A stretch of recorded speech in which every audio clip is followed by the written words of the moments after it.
KSL News at 10 starts now. A 17-year-old boy has died after being swept away in the Weber River. According to the Weber County Sheriff's Office, the teen was one of several kids playing airsoft near the river around 5:30 last night. They say he went into the river but did not come back out. Researchers searched for nearly 2 hours before locating the teen, who was then flown to Primary Children's Hospital, where he later died. Thanks for joining us on this Sunday night. Well, this drowning is a reminder here of the dangerous conditions that can exist as rivers around the state fill up with spring runoff. News specialist Shelby Lofton spoke with hydrologists tonight about the things that we need to be aware of around water. Shelby? Yeah, Dan and Ashley, tonight hydrologists with the National Weather Service warned that our rivers may look very scenic and calm, but looks can be very deceiving.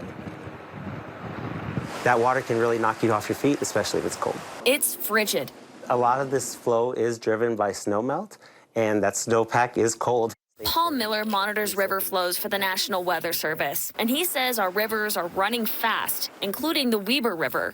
About 360 cubic feet per second, and if you want to think of a cubic foot as about the size of a basketball, you can imagine 360 basketballs flowing right by you every second. He says it's only going to get faster and higher. The height of the water, almost about 13 feet high this time of year, so typically something you can't just stand up in and walk. Miller says this is the time of year to pay attention to rising flows. He doesn't anticipate flooding due to snowmelt like we've seen in recent years that's led to a lot of damage. But flooding can't be ruled out entirely. Weather right now is unpredictable, especially in spring. We can get really intense storms. Sometimes those can be really localized, and those intense storms can really push up the height of rivers and streams in our area. As we spend more time outside, he says think twice before recreating in or around rivers. Be very careful around rivers. Sometimes it's hard to judge just how quickly those rivers are moving and how cold that water is.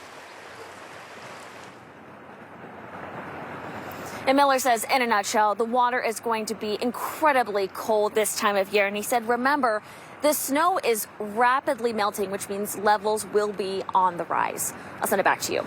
Yeah, it's an important warning, and it's one that we revisit every single year around this time. So important stuff. Shelby, thank you. All right, the other big story out there, of course, nearby vegetation. Davis County search and rescue crews helped a mother and daughter off of the Elephant Rock Trail. Now, according to officials, that pair was about 3 miles up the trail when the mother experienced a medical issue and was going in and out of consciousness. The daughter was able to call for help. Search teams called in a life flight helicopter to hoist the mother off the trail and then hike down with the daughter. And we are just now learning